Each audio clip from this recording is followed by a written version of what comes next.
the ideal solution, or the third option now, is matters like getting greater civic education to the youth themselves, because I've already told you the two things, that the ideas they have in mind and how exactly the trend and the systems have proven to work against what they ideally want, right? So then after this, what we do advocate for is like greater incentive matters like youth. Okay, greater action matters like civic education. Second of all, matters like enforcement and the follow-up of this of how the frameworks actually do work. Because now, the moment we have tighter frameworks and better followable systems, we hence are able to have this input that is better. Remember that as people, we subscribe to leaders that are, conform to our own ideologies and serve our interests better. And it's only right that we get a voice and a chance towards putting these people in power. And consequently, the systems that do this have to be followed in the right manner.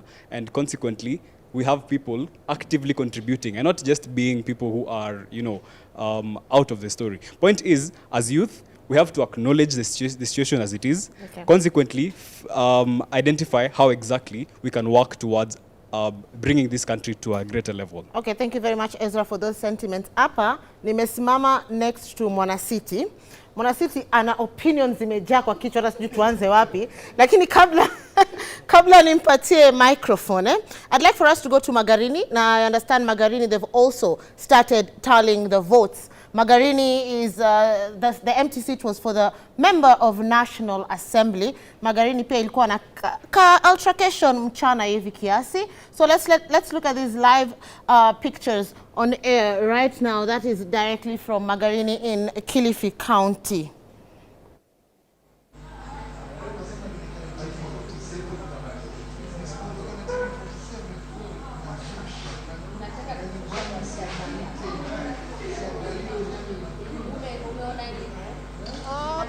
Hapo ndio Magarini. Magarini in Kilifi County. Kumbuka Magarini had 9 contenders for the member of National Assembly position, and they're beginning to tally any time now. Now, before tuende Magarini, Ezra alikuwa ametupresentia with a third option. Unfortunately, kuna watu sijui kama wanakubaliana naye ama hawakubaliane naye. Lakini hapa mali nimesimama next to Mwanacity, alikuwa ana shake kichwa, yani like, so I don't know what she has in mind, but let me just give you the opportunity, Mwanacity, to explain to us, or rather, to talk to the people. Hi, everyone. Yeah, one thing I'll just say, the government has feared this by-election. And in the growth of everything, people wamesha lose, as like the fear is gone. As like the fear is totally gone.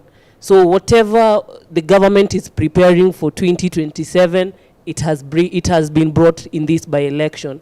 A lot of people have been armed clothes. Big father ametolewa nguo, alikuwa ametumwa na government. For sure, as like the government, shame, shame, shame on you. Any by-election ya MCAs tu, na mnashtuka hivi. Tukienda the national nini, because I think so you're teaching us war at this stage.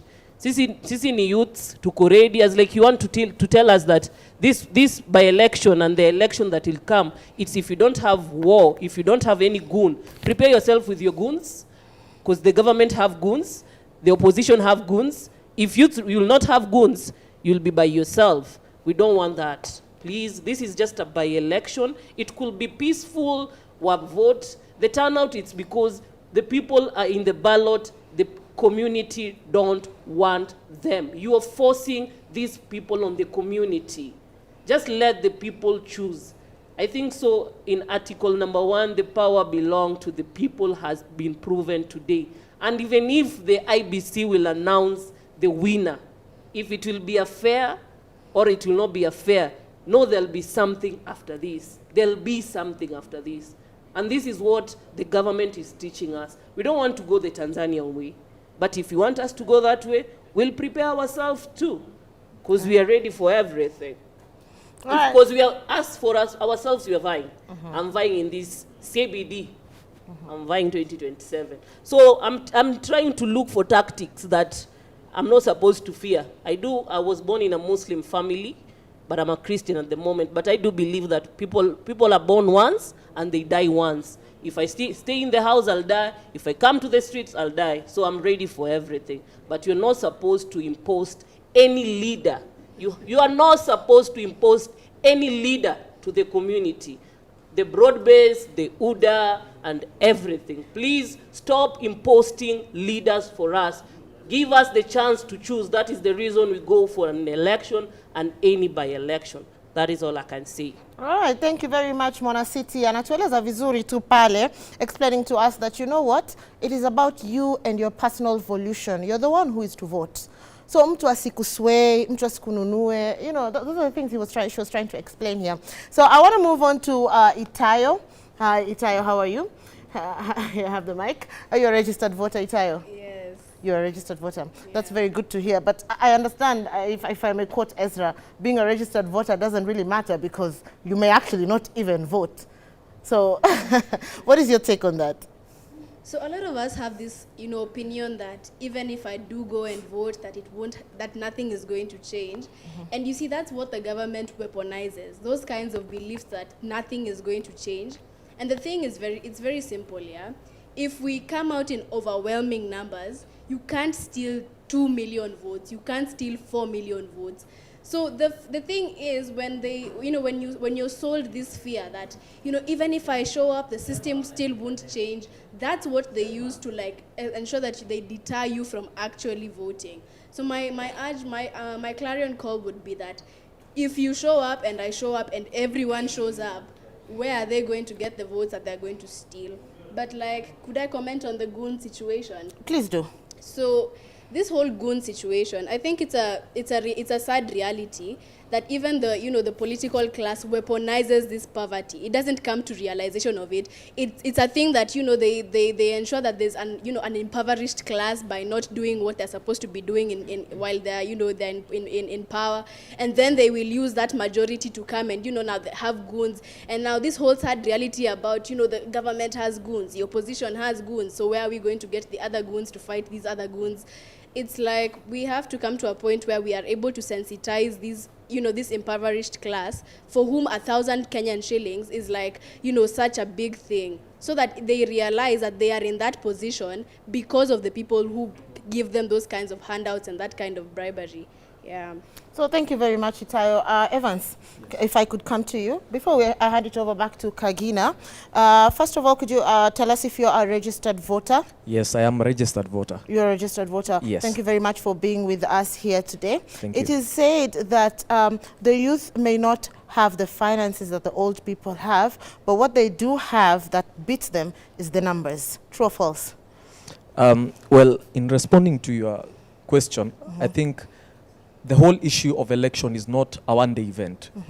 It's a continuum. And this was clearly depicted in the case I know Akili can relate.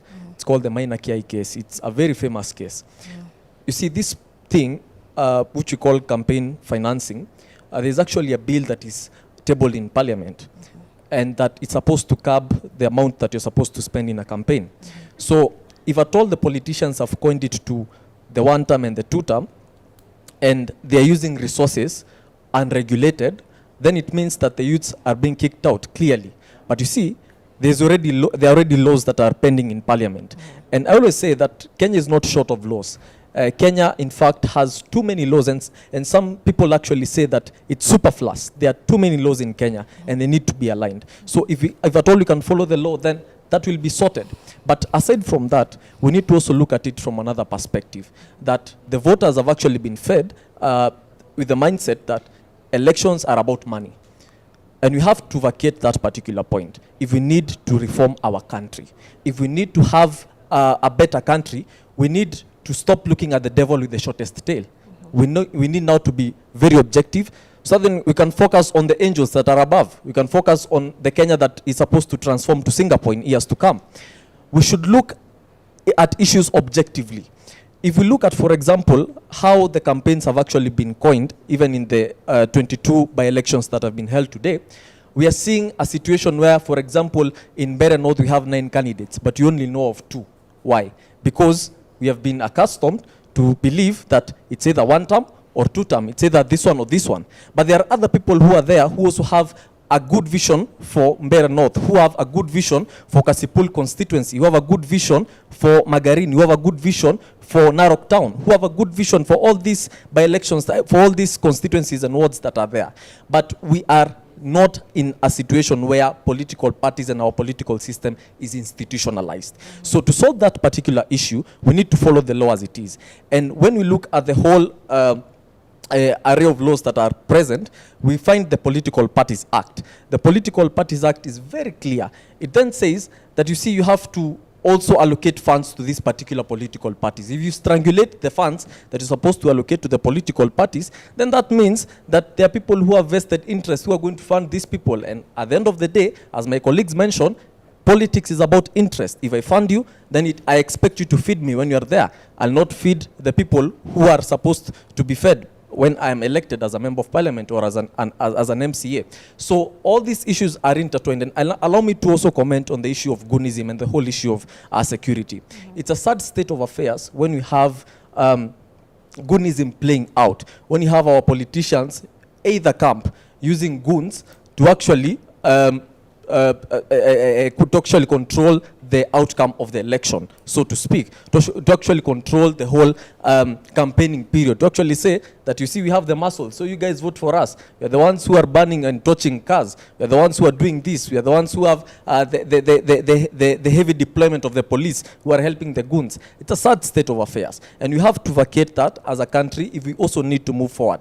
And the youth are actually coming out clearly. They are saying that we need to have a complete overhaul of the system.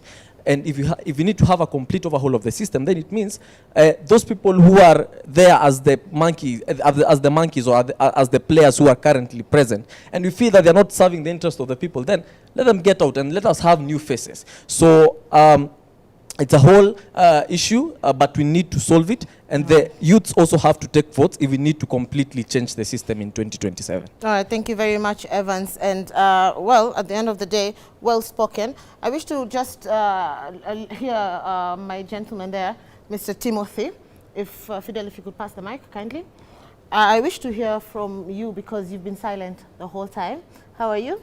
I'm very fine. Are you a registered voter? Yeah, I'm a registered voter from the great county of Lamu. In Lamu? Yeah. That's amazing. I'm from Mombasa. Oh, that's nice. Costarians, eh? All right, so let's get back to business. Now, Evans has spoken here, and I want to reiterate something that he said. And he's explained that why is it that we have several candidates, but we are only hearing of a select few. In Malava, we have about 10 candidates, but we're only hearing of 2. In Mbeere North, we have 9 candidates. We only hear of 2. In Magarini, we have even 10 candidates, but we are only hearing of the 2. At the end of the day, somebody would actually equate it as seme kuwa this is not even a battle of the people. This is political rivalry. Ni hawa wakubwa wanapigana na wakubwa ama one party inapigana na party nyingine. So Timothy, today, help us understand how can the youth assist this country, Kenya, moving forward such that high-end executive politicians or big parties don't influence that person's votes? Okay, yeah. First and foremost, I beg to differ with what he said, because depending on what they are saying, like the 2 candidates, winning an election is a process, and winning this election, there are things that you need to do for you to be popular, be a popular candidate. For example, let's say I'm vying in Lamu, right? So for me to be popular, I need like to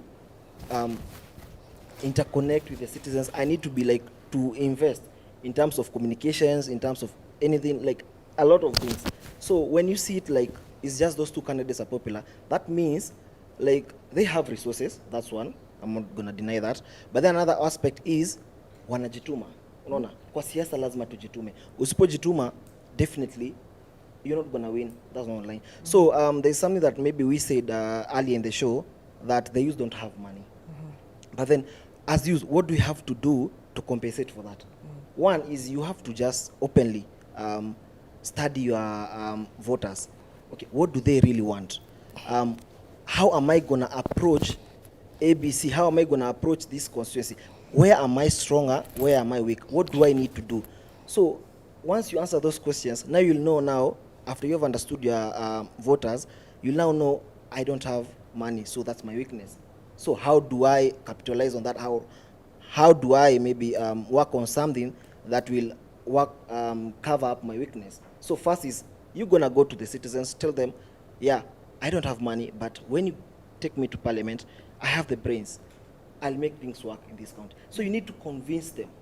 That's one of the things that you need to convince them. So today, unfortunately, this morning, as a country, there was several instances, like for example in Malava, where Seth Panyako driver was stabbed severally with goons and all that. In Mbeere North, I witnessed where the speaker, Josiah Morethi, like early in the morning, dishing out food stuff just to influence people to vote in a specific line. So as a country, clearly, as we can see, we are on our own. But then, what I've realized, the government is trying to test their system, is the government is trying to test their power to see what can we do in 2027. They're trying to figure out what are the things that we can try to pull and maybe stop voters from voting. What can we do maybe to help us win, or rather help us rig? Those are the things that they are trying to do. They're testing their manpower. That's what is at play in this 27th today by elections. But then what we need to ask ourselves is, we see that the government is stronger, because, for example, I've been in Mbeere North severally in these processes and all those campaigns. If you go to Mbeere North right now, it will be so hard for you even to get change of 1,000 Kenya shillings. These are the money that is supposed to develop our country. This is our schools don't have capitation. But what are our leaders doing? They are going just dishing out, just to win a mayor, just one single MP position. So what does that tell you? Our leaders' priorities are different. All right. They are not focusing on the citizens. Okay, misplaced Yes. priorities. Yeah. Fidel, I know you have something to say, but please, let me throw it back to Kagina. I know we all have opinions, and we all get a chance to speak. But let me throw it back to Kagina. Kagina, I'm bringing it back to you. Meanwhile, tallying is ongoing in various polling stations across the country, and hopefully we will bring you the results as soon as we hear them. Kagina, over to you. Right before we left this side of the panel, we had a question of what is IEBC doing. I can confidently now say they are strongly condemning, and in the strongest terms. There is a statement here from IEBC dated today, of course, which is titled IEBC condemns election-related violence. And in the statement, IEBC says they have noted with grave concern the incidents of violence, intimidation and disruption reported in parts of the country during the by-elections, and condemns in the strongest terms possible the acts of violence, hooliganism, lawlessness experienced in some of these electoral areas. IEBC has further gone ahead to remind Kenyans, in goodwill, the people allowed, the only people permitted to be accessing polling stations after the polling stations have been closed at 5 o'clock, which is IEBC officials on duty, accredited party and candidate agents, duly accredited observers, the likes of Karen here, assigned security personnel, and credited media where applicable. They further call and urges all security officers assigned to IEBC duties to deploy or deployed generally to remain on high alert, vigilant and responsive in preventing and managing any acts of violence. So they've pushed the issue of handling violence to police officers.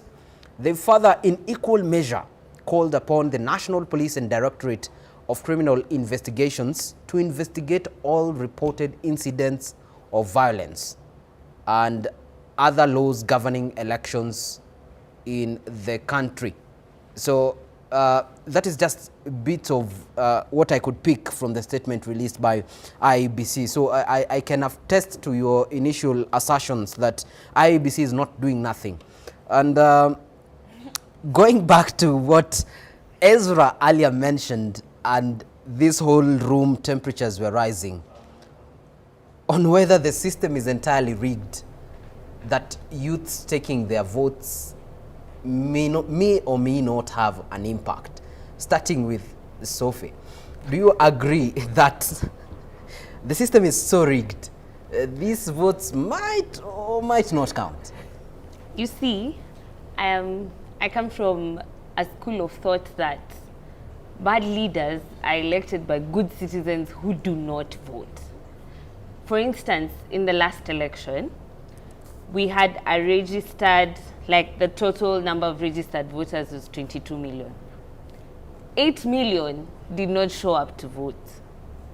But the winning candidate, who is your president, got 7.1 million. His runners-up got 6.9 million. Had the 8 million who did not vote shown up and voted for one candidate, we would not be where we are today. So bad leaders are voted in by good citizens who choose not to vote. And what I was trying to tell Ezra when we went for the break is that that is not news. We should not be stating things that are not news. We should in fact be talking about, yes, as the young people, we know that there is a possibility, a very high possibility, that the system has been rigged. But what do we have that we can use to our advantage? Number one, as young people, we are tech savvy. So we can come up with a parallel tallying center where they tally, we tally. They tally, we tally. Okay, so as they are tallying, we are tallying. So when the discrepancy happens, we're able to tell that at this particular point, when Thika Town constituency votes were being taken, that was the disparity. So we're able to actually identify from which specific constituencies was the voter rigging done. What can we do? We can insist that there is a cleanup of the voter registration. Because for instance, as we were going for these by-elections, was the voter register cleaned? I don't know. I think that is something that Karen can help us to answer, but I do not think that the voter register was rigged. So is IEBC trying to tell us that nobody died between 2022 and 2025 that was a registered voter? So how do we account? How are we able to tell then they did not vote on behalf of those people who died? So if we can push for election reforms that move towards ensuring that the system is not rigged, then we are offering solutions. What other solutions can we offer other than civic education? It is doing issue-based campaigns. It is not going on top of a vehicle to just say one term and Ruto must go. No, it is talking to the people and telling them, hey, residents of Nairobi, your city is dirty. Are you happy living in a dirty city? No. If you want a clean city, wake up and vote. I go to the residents of Kiambu and tell them, we stayed 6 months without doctors in our public institutions. Within that period, we were mandated to go into our pockets and go and pay for hospital. How did we feel within that? What was our infant and our mother mortality rate within the 6 months? Are we feeling good about having to lose these people something that was preventable? No. Then wake up and vote. You see, if you address the issues that the people can relate to, then you're able to actually eradicate voter apathy. Let's talk about pushing our representatives. I had Wakili here say that there is a possibility to initiate reforms through this parliament. They are called statutory reforms. But how, the way we are seeing this parliament, do we really believe that they are going to do anything that is people-oriented? The same people we saw standing up in parliament shouting two-term to the president when he was talking about the shock of the nation and not the state of the nation.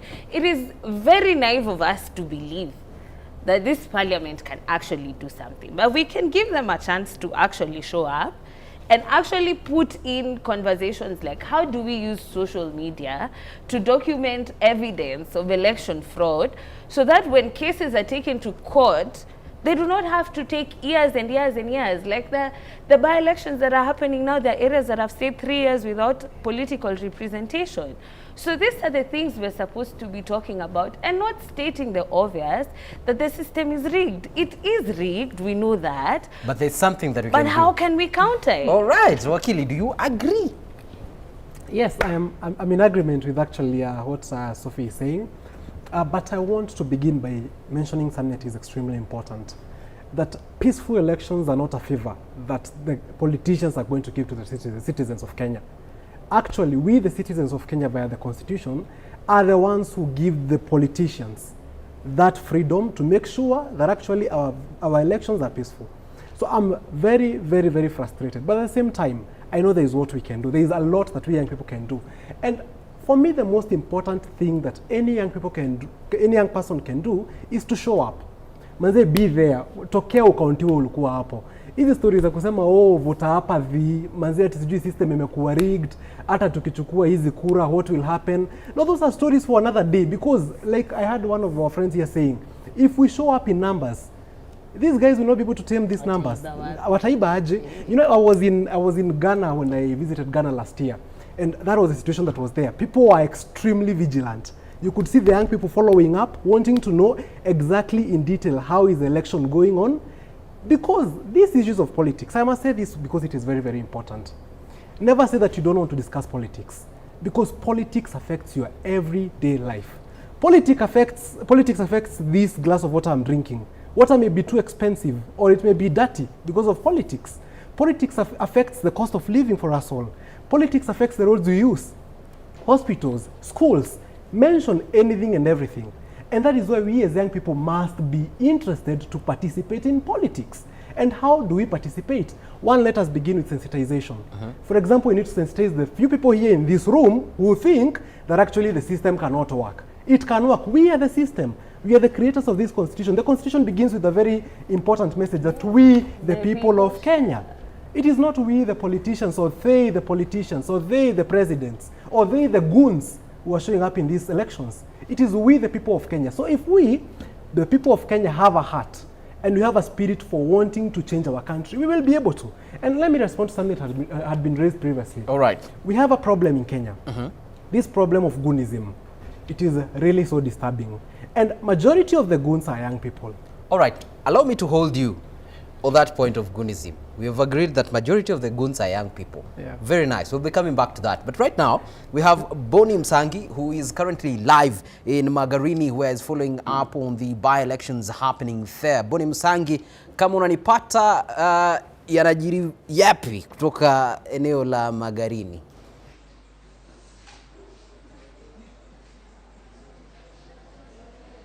Naam, shukrani sana. Basi nipo katika kituo kikuu cha ukusanyaji wa matokeo hapa, ambapo ni mapimo, taasisi ya kiufundi ya mapimo, ambapo tayari basi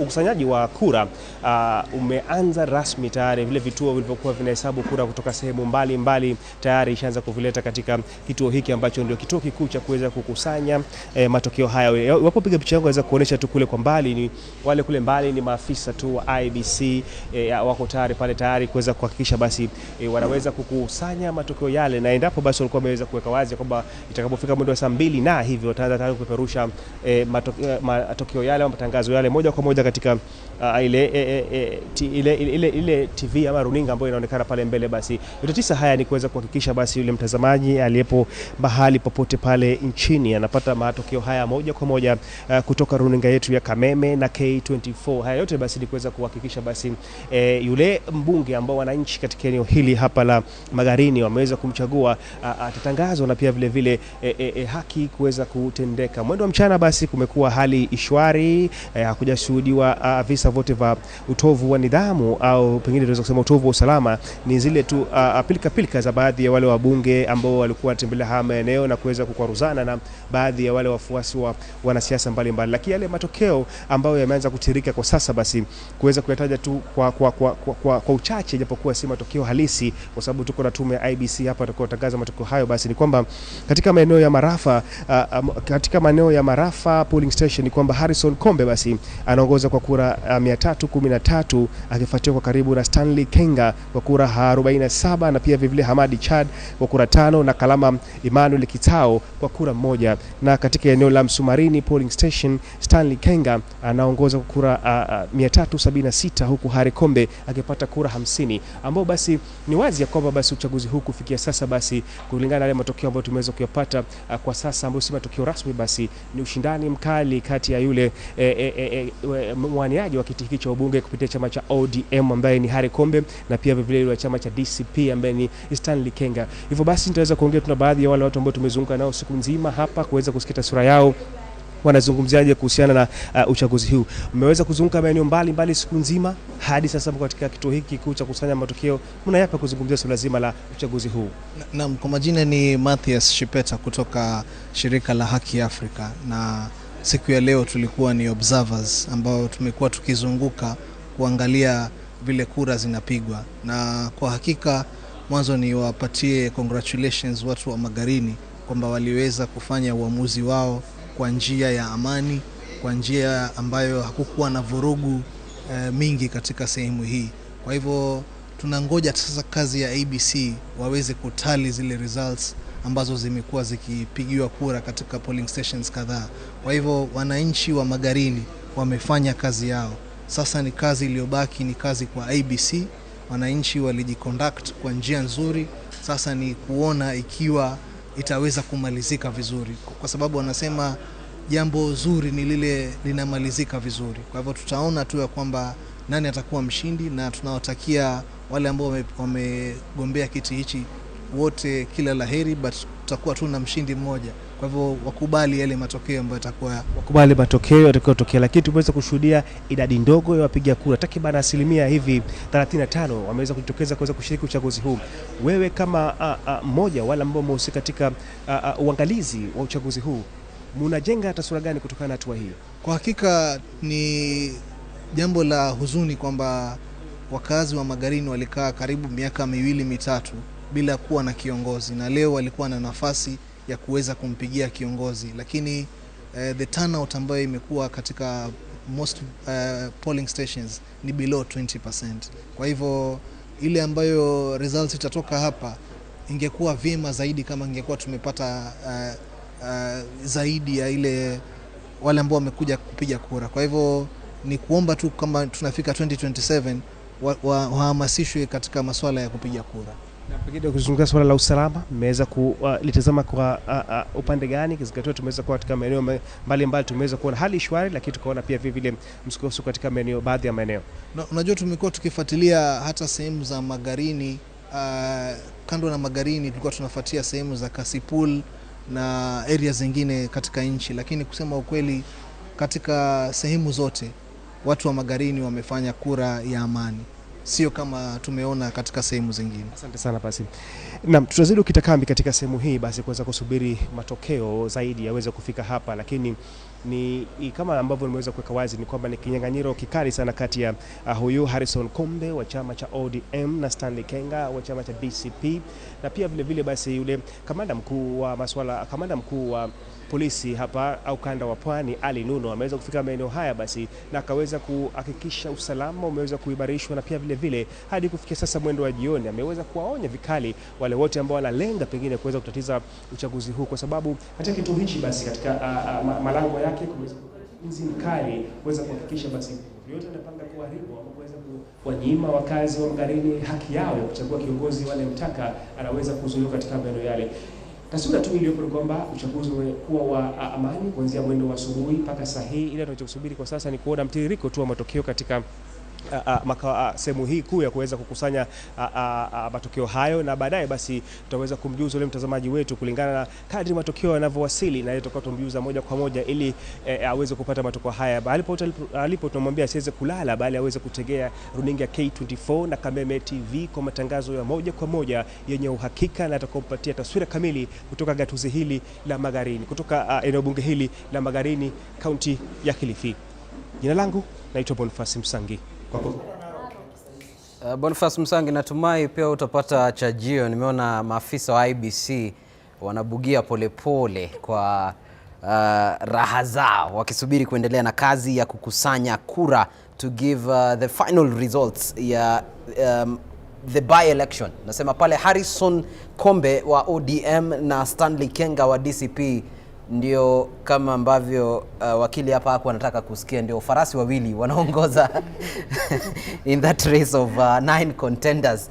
Lakini before going to Magarini, tulikuwa tunazungumzia goons ambao tulisema kwamba hatujaona wakongwe na bakora wakitembea wakizusha. These are mostly young people. Earlier Sophie mentioned that this is because the young people are hungry. So we have clearly stated the problem, but it is you two and other panelists in this conversation that has been saying we need to create solutions ourselves. What can we do? So the young people are hungry.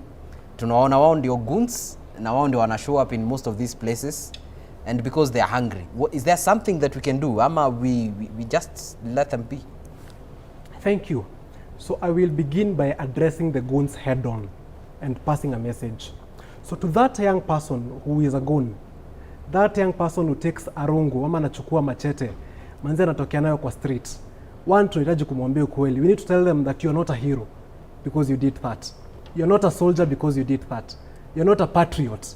You are actually someone who is financing a political oligarch to continue stealing from you for the next 5 years.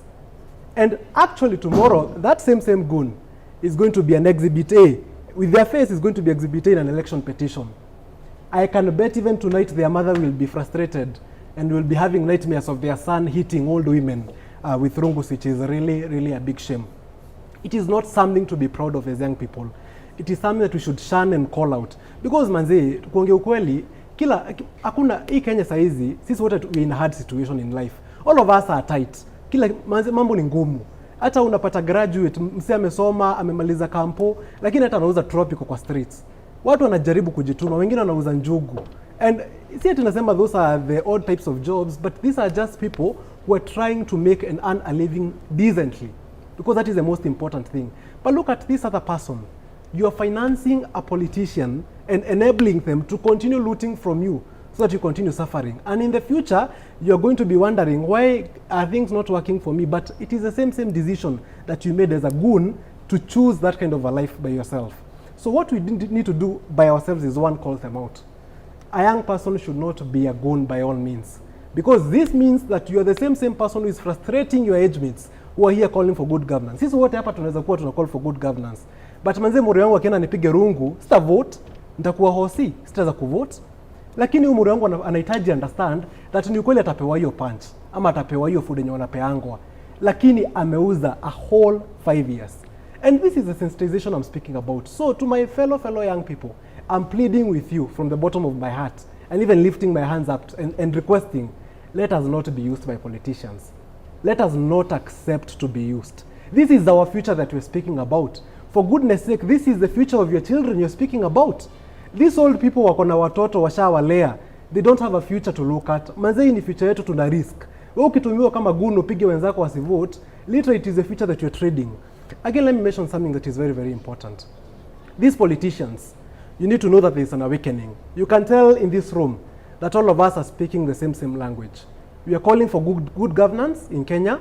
We are calling for accountability, and we are calling for an end to all this nonsense that is happening. And kagina acha nikwambie, it is the baby steps that actually get a child to walk. We are not stagnant. Let me say this, and it is extremely important. We are not stagnant. At least we are moving. We want to walk. Right now we are crawling. I know by the grace of God we will walk. And we will move from walking and we will start flying. And Kenya is going to be a better country. And it is upon us as young people to ensure that actually we hold each other's hands. Let us not, tusiachiliane mikono, like sisi wote tushikane mikono. When we say that we want good governance, let us actually mean it. Manze, si kusema good governance uko hapo unapiga wazazi na mawe, uko hapo watu unapiga voters na marungu. That is not the good governance we're speaking about. It is not the first world country we keep on speaking about that mse kwa hapo na attack voters wenye wanataka kuregister. Ama wenye wanataka kuregister pia wanaattack in some places. And even the ones who are going to vote in a by-election are being attacked. I mean, we can have a better country, and we are going to make those steps very soon. All right, kuna kitu umetaja that everyone in this room is speaking the same language. So allow me to clarify on this one. Mwana City earlier was so angry at the goons and how they are behaving in this country. Na akasema, oh, so government mnasema nyinyi mnawakana goons. Pia sisi tunaweza pata goons. Sophie, Are you speaking the same language? I come from, like, when you raise your levels of repression, it is obvious that the levels of resistance will also come up. Action, reaction, simple physics. Turudi kwa goons, is there something that we can do? We can do something, and in my opinion, it comes from a change of mindset. How much do we love this country? How much do we love each other? We are used to a style of politics that is about hate. Even if you listen to the most recent campaigns, I dare you, nitapambana na wewe, nitakuaibisha, you know, like tumetoka kwa era ya mchawi, mganga, mlevi, like what we have seen and has become our norm is politics of hatred. And that is why goonism can thrive. But it's thriving because of our material conditions. But then you see, it all then comes back to governance. We have a government that has monopolized everything. Instead of sharing the work and government tendering and procurement services with the citizens, they have monopolized that to themselves. I'm sure mmeona leo we have 125 Kenyans who are richer than the entire population of Kenya. It just goes to show the height of the monopoly that is happening at this moment, and that is the source of our hunger. So we are hungry because these people have intentionally made us hungry so that they can weaponize us. So we have two options. Either we raise the bar so high that kama unataka nikue goon, kwanza unanipea pesa yenye naweza lipa nayo rent for kaa 2 months. So hiyo ni kaa 10,000 for 2 hours. Si ati unaenda kukua goon unapewa punch, tena unapigwa mzee mzima na kitambi, unaibishwa uko uchi mbele ya watu for 1,000 shillings. Hapana, at least hata ukipigwa, hata ukiaibika, hiyo pesa inaweza kupeleka hosi ama hata inaweza lipa rent. Second option, it is just to say no. It is to love your country more than you love the money. Because really, the short-term thinking, hiyo pesa itatufikisha wapi? How far will it get? So our problem really is we live in a country that is so capitalistic that only a few people feel the need to benefit. So number 2 would be then to bring, and I've said this before on this particular show, that as Kenyans, we need to commit class suicide. Class suicide is wenye wako hapa juu wenye wanaitwa bourgeoisie, wenye wako hapa katikati petite bourgeoisie, na wenye wako hapa chini proliferate. Wakuje tu wote pamoja waamue hii Kenya ni yetu, and we will all work together. So the people who are here on top, they will finance our campaigns. Sisi wenye tuko huku chini watatupiga boost. Tutaweza kucampaign, tutaweza kuzurura tukiambia watu, tukifanya civic education. Then sisi proliferate wenye we are the working class, wenye bado tuko chini, low class, tuko na time, tuko idle, hatuna jobs. You get? Like if we all just bring the entire machinery together, it can work. But finally, the possibility of class suicide is now possible. Hata Kilimani ni kuchafu, Kileleshwa ni kuchafu, Runda ni kuchafu, kuna giza, Thika Road kuna giza. Like the entire problems, they are now not only meeting the people of the lowest class, but they're affecting all of us. So there is hope that we can now all work together, all classes of Kenya, and that is how we can defeat that issue of goonism. All right. And still on the same note, you know, with this country, we've had several concerns when it comes to elections. Number 1 is the question of whether it's a peaceful election, and number 2 is whether it's a free and fair election. So of the two, which one do you think as a country we are going to achieve first, and can we achieve both? Hey, that is really a very, very difficult place of putting me in, because they seem very, very far away as a country. We are very, very far away from achieving either a peaceful or even a free and fair election. Why am I saying this? a peaceful election, it is manifest as we are speaking here. Goonism all over the place. Like, these people have ensured that if you're not in these goonism systems, you're not going to survive. Again, look at situations like we're having police officers being used by the state to protect the interests of the state. Is that the ideal situation that we should be in? No, it is not. Because police officers, their primary work is to protect the citizens. But now here, they are protecting the interests of the state. That is why police officers are going to come and boldly tear gas you when you are going to vote. Because they are trying to protect the interests of the state. Like, I've seen just a statement that has been released right now by the DCP party leader, accusing the president and I think Ntutu of trying to get the ballot boxes after they lost an election and trying to confiscate them or burn them or destroy them. Now look at that, and you know, definitely they're going to use this political machinery and police officers at the same time. So a peaceful election is still far when you think about it in terms of goonism and everything else. On the free and fair election, I feel there's a lot that we can do to get there. I think that is the most achievable, if you ask me. Because if it is about a free and fair election, the most important thing we need to look at is our own contribution. Make it impossible for these guys to steal. Yeah. And that is something that we as young people can do. Manze, mbogi ikishow up tukiwa na numbers. Imagine what haweza kuiba. Like tukisimama tuseme that, guys, we are going to support this side. And we have decided. We are the majority when you think about it. We have the vast majority. What we just don't have is good communication among ourselves, and we are not united. And whenever we are disunited, we are not strong. And that is what we need to understand. That we as young people, the most important thing that you can do for country, if you're a patriot and you're listening to me today, is to be united with your fellow young people in this agitation for good governance. Be united with your fellow young people in calling out these people who are holding our futures hostage. Be united in calling all these young people, all these people who are destroying our hospitals when you are looking at them.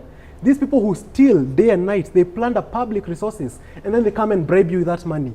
Don't fear to call them out. Don't fear to call them out. And Sophia must say something, and that's something I have heard constantly, and I like dismissing it on point.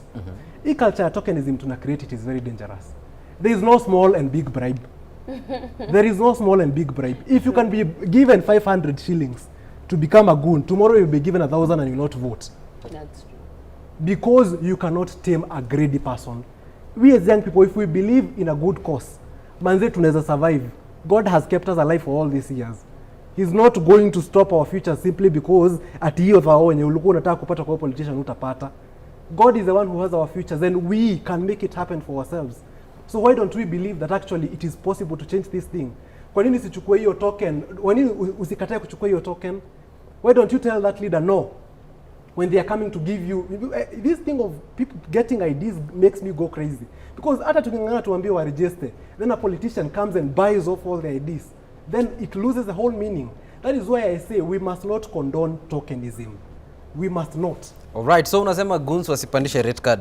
No. Wasikubali kazi Wasikubali in the first kazi. place. We retire. All right, interesting conversations we're having right here in regards to the direction the country is taking on matters election, uchaguzi na vile kunaenda. Lakini kwa sasa we have pictures coming to you live from Malava of votes being counted in that hall right there. You can definitely see there's those who are following up from our end facing the front, and IEBC officials are on the front on that end following up on that hotly contested election right there in Malava.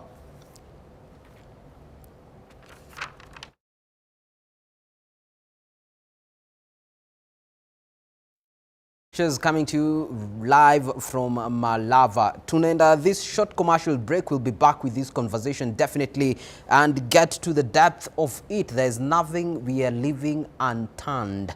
Usiende mbali.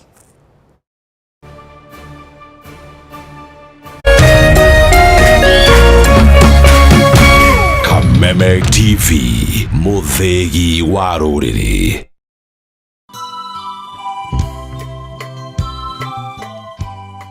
Nĩ mũkũmenyithio gĩkuũ kĩa Michael Njoroge Gĩtaka nĩ gĩkuũ kĩa Michael Njoroge Gĩtaka kana wa Gĩtaka kana SY kĩrĩa kĩonekire tarĩki 20 mweri ũyũ tũrĩ.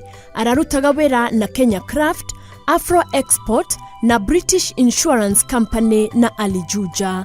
Ni mwana wa kana wa Tigiri Martin Gitaka Hehu na Gladys Wajiro Gitaka a igegania Kimunio Gatundu North. Maciaranirwo na Mutigiri Laban Buru, Mutigiri Joseph Maige, Margaret Wabui, Anne Jerry, Gabriel Kariuki na Jane Muthoni.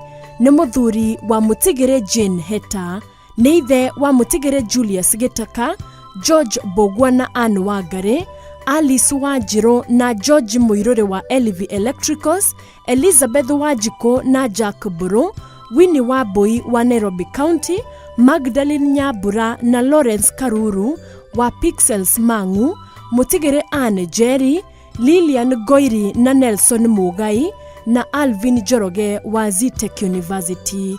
Mweri ukaritwo Montezuma Funeral Home Kavati muthenya wa gatano tariki 28 mweri uturi. Na rigongona ria mithana mathiko rigakorwo kanitha wa St John the Baptist Catholic Church Mangu kwambĩrĩria thaa 5 cia rũcinĩ. Na thutha ũcio ahurũkio gwake mũciĩ igegania Kimunio Gatundu North. Kuguũrĩrio 14 mũhari wa 13. Gicoka ngĩigua mũgambo woimo igũrũ ũkiuga atĩrĩ, andĩka atĩrĩ, kũrathimwo rĩ nĩ andũ arĩa akuũ arĩa makuĩte marĩ thĩinĩ wa Mwathani kuuma rĩu. Nake Roho ekuga atĩrĩ, nĩguo makĩhurũke mawĩra mao maritũ nĩgũkorwo ciĩko ciao iria maneka nĩ ikamoima thutha. Ũroma kwega kuraga Michael Njoroge Gitaka kana wa Gitaka kana SY.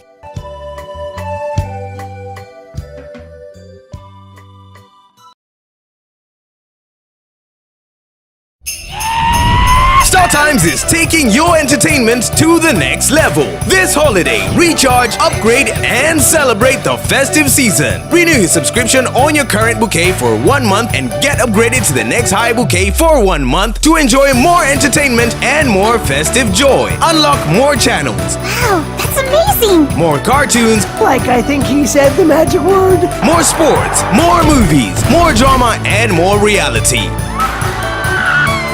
Recharge, upgrade, and celebrate with your loved ones. On the go, enjoy all your best shows anytime on the StarTimes On app. Absolutely amazing! StarTimes. Enjoy digital life.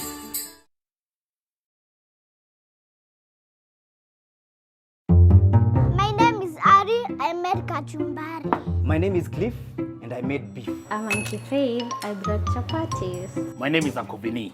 I made the best chicken.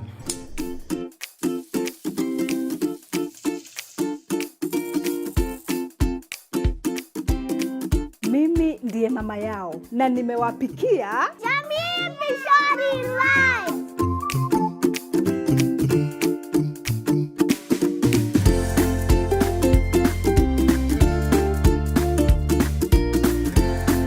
You people don't see my chicken here. Your chicken was best before Mom made Jamii Pishori rice. Jamii Pishori rice, where quality begins.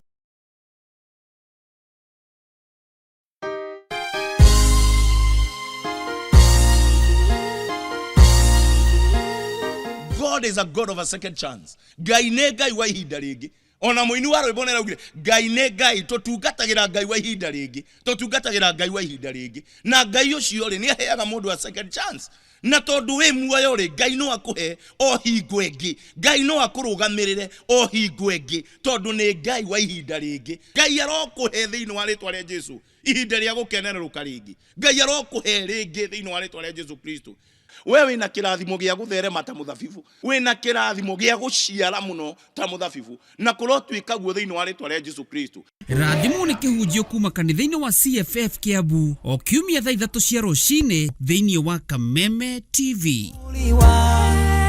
Wanenola neema tutamwona Mwokozi Yesu.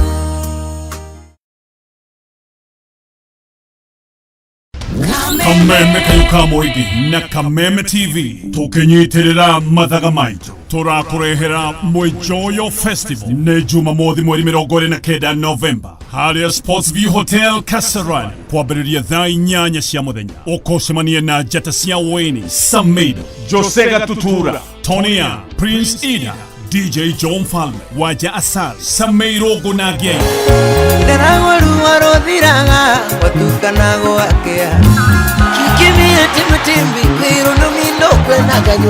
Kuigira Mojoyo Festival ni Aliba, Shirigi Griemo, Kehi Goine Griemo na magana matano. Nogole tikiti wako kuhitukira star 672 star 55#. Mlima meets Lakeside, one stage, mad fun.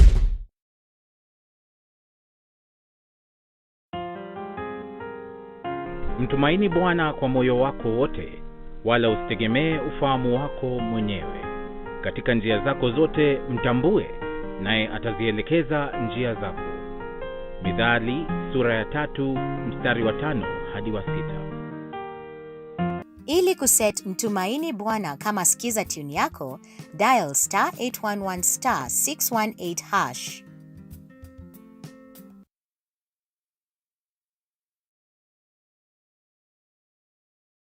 Huyu ni Brayo. Hikrisi Brayo anadai tu furaha. Akajiambia hatatulia hadi ipate. Akapiga maraundi hadi siku moja furaha ikapatikana. Tumefungulia value Hikrisi upate furaha. This festive season, dial star 423# to reconnect and stay connected to GoTV value for only 599 Kenya shillings.